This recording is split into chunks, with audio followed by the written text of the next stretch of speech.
Howdy! I'm Flowey, FloweyKOBK, and today I thought I would start a little segment I'm going to be calling Fridays with Flowey.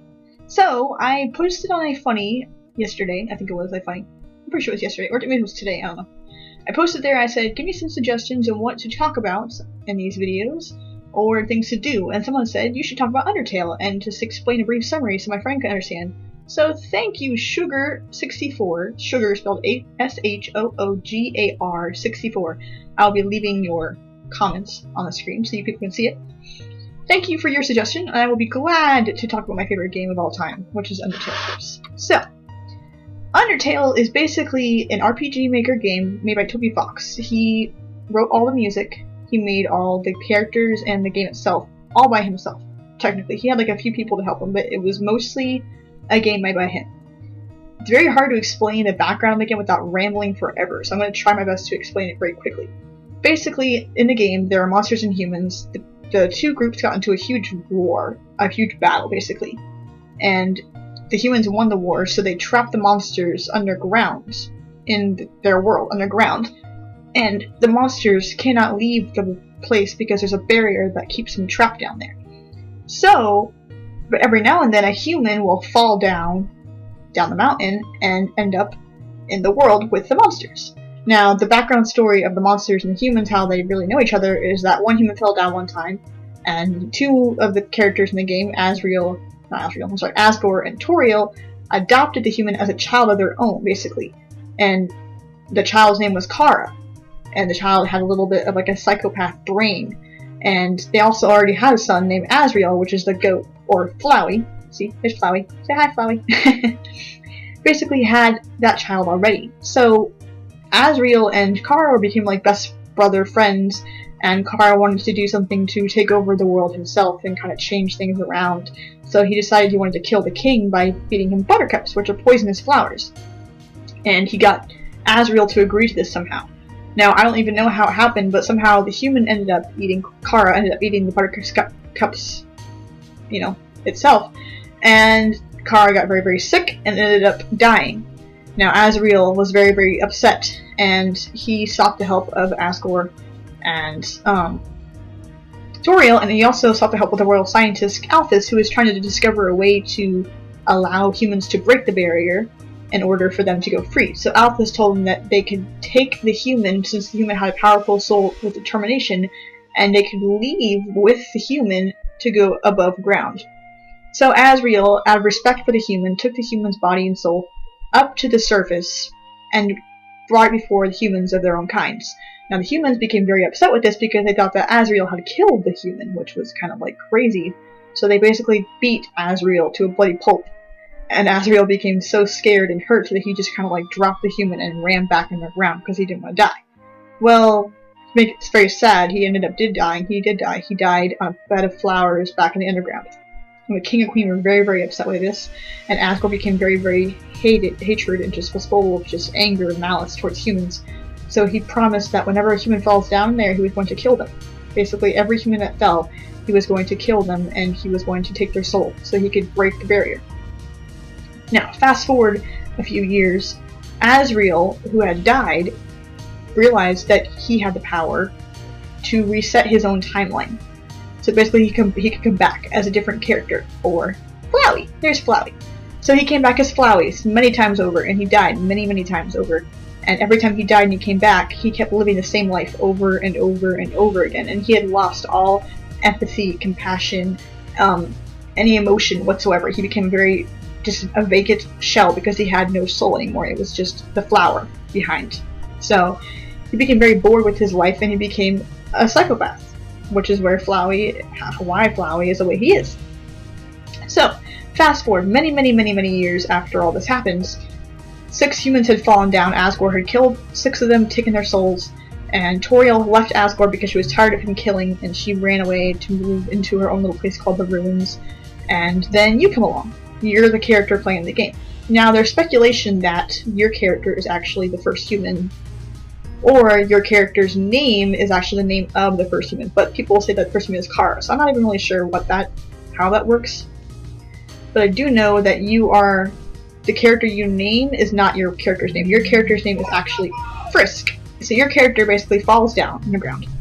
And during the game you have two choices. You can play a pacifist route, which is basically where you spare all living creatures in the underground.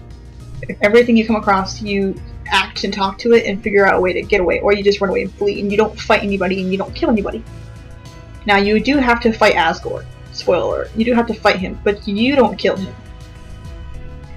And that's totally awesome that you don't have to kill him at all. You don't have to kill anybody in the pacifist route.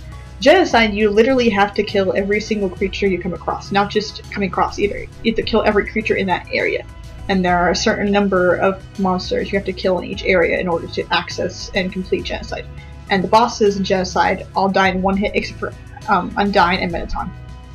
Those two take you forever to complete them, which is why when I tried to play Genocide, I gave up at Undyne because I could not do it.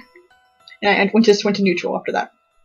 But those are the two routes you can play as your character. And your character wanders around in different areas. There's the ruins, which is the first area you go to when you meet Toriel, and she teaches you how to play the game. Toriel tutorial, haha, get it?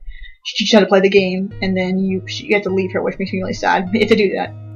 And then you go to the winter place or Snowden area, and you have to talk to Sans, which I'll talk about him in a minute, and Papyrus, and I'll talk about him in a minute too. Sans is basically a skeleton, and he can teleport. He can also alter his timeline, and other timelines as well, which is really, really cool. And when he says, there's a certain point in the game when you're playing with him, if you play Genocide, he'll say, we have detected something in the space-time continuum, and you're like, we? Who's a we? Well, that's him and Flowey. That's interesting, isn't it? So, anyway, back to the game. The Papyrus is Sans' brother, and he's his younger brother, actually. People keep saying he's his older brother, but he's actually his younger brother. And he wants to be a member of the Royal Guard, which is Asgore's night force to capture and kill humans, basically. Because he was very loyal to Asgore. But when he meets you, he becomes friends with you, and you, Sans, and Papyrus become best friends, and Papyrus is awesome. He's a really awesome character. So I'm rambling, I know, I'm sorry. So, you're encountered those characters in Snowden. You also find relics from the other humans who fought before you. So in Snowden you find, in the ruins you find the toy knife and the faded ribbon. And then in Snowden you find the, hold on, I'm trying to think, Snowden, what do you find in Snowden? Crap. The bandana and the tough glove in Snowden. Then you move on to Waterfall, after you fight Papyrus and he becomes your friend. You move on to Waterfall, and you find other relics. You find, the tutu and the ballet slippers, and you meet Undyne, and she becomes your friend if you're a pacifist as well. And you just keep going, you discover more of the story too in Waterfall, which is really, really cool. And it's just a really cool, clever game. And then there's a secret village, not only a secret village, I mean people know where it is, but there's a village in Waterfall where you can sell items, and you can also talk to characters there. And my favorite part of Undertale, I know I'm kind of rambling still, my favorite part about Undertale is when you go down into the Temmie village, and there's these little dogs named Temmie, and you talk to the first one, and there's like 3 other ones next to it, and he goes, "Hoi, I'm Temmie, and this is my friend, Temmie," and you go to the next dog, and the next dog goes, "Hoi, I'm Temmie, and this is my friend, Temmie," and the third dog goes, "Hoi, I'm Temmie, don't forget my friend," and then you go to the last dog, and the dog goes, "Hi, I'm Bob." And it's just so funny. And I watched Jacksepticeye play the game, and I watched him do that, and I was laughing so hard because he reacted pretty well to it too. So that's the Waterfall place, and you fight Undyne there, and she becomes your friend as well. And then you move on to Hotland, and you encounter Alphys, and you discover that she made a robot named Mettaton who wants to kill you, and you have to survive that. And you find in Hotland, you find the clouded glasses and the torn notebook, which you can buy over at the shop with the turtle. And then you move on from Hotland to the core, and you also fight Muffet before you go into the core. Right before you go into the core, you fight Muffet. And you encounter Mettaton several times before you actually finally have the real battle with him at the very end of the core. And then after you go to the core, you go up to the throne room, and you talk to Sans. And if you killed anybody, this is where you'll kind of like discover what LV is, which is a level. People think, oh, I'm leveling up, that's great. No, if you kill people, you're doing a bad thing. Don't do it. And EXP, which is execution points, according to Sans. So, You get there, he judges you according to what you've done, and then you go and fight Asgore. Now, you cannot spare Asgore at first. You have to actually fight him at first, but he does give you the option to spare him at the very end of the fight, which is awesome. But if you spare him, Flowey ends up killing him anyway.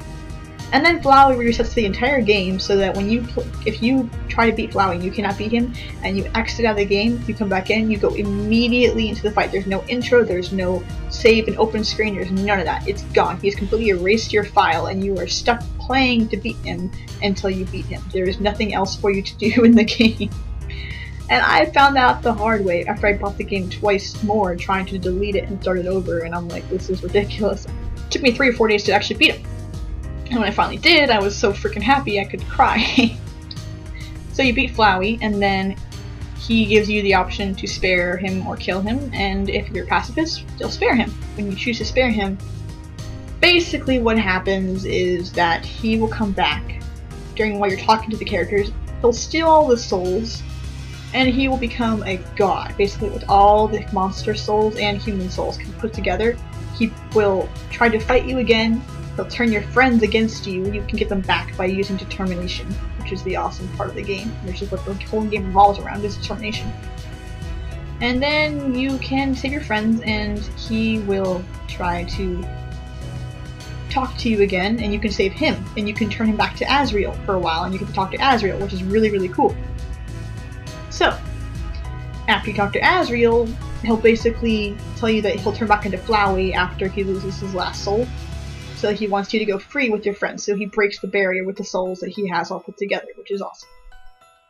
And then once he breaks the barrier, you guys can all go free and the game ends, and then he stays behind and he turns back into Flowey, which makes me really sad. And then he resets the whole timeline, or you can, depending on whether you want to do. So, that's pacifist. Genocide is completely different. In the fact that you don't fight Flowey at the end of the game, as far as I know. I don't think you do at all. If you play Genocide, all the main bosses die in one hit. Except for, like I said, Undyne and Mettaton. And Sans. Oh gosh, Sans. If you play Genocide, you're gonna have a bad time. Sans is not an easy character to beat. I'll tell you that right now too. Sans is extremely difficult to beat, and people have played him for hours and hours trying to beat him. So, just letting you know, if you play Genocide, you're in for a real treat, man. And like I said, you're gonna have a bad time. So, basically that's Undertale in a nutshell. There's also the neutral ending, which is basically if you kill a few monsters in your run, but you don't, kill everybody and you don't spare everybody. That's neutral. And you can get a different neutral ending depending on who you kill. And I know there's some really sad stuff in there. If you kill everybody but Sans and Papyrus, Sans tells Papyrus all his friends went on vacation. And then Papyrus is like all excited, wondering when they're gonna come back, and you as a character know they're not gonna come back. And it's like, it broke my heart to watch it on YouTube. I was like, what? Aww, Papyrus? So yeah, there's a lot of different variations to the game too, which is really cool. And there's a lot of really cool secrets and Easter eggs in the game. So if you guys want to check those out, I highly recommend you buy the game. It's on Steam. It's $9.99, which is pretty decent considering it's a pretty awesome freaking game, and it's like won awards and stuff, and the soundtrack's amazing too. And that's also on Steam. You can buy that as well. So thank you guys for watching this video, and I will see you soon. Love, Flowey, your very best friend.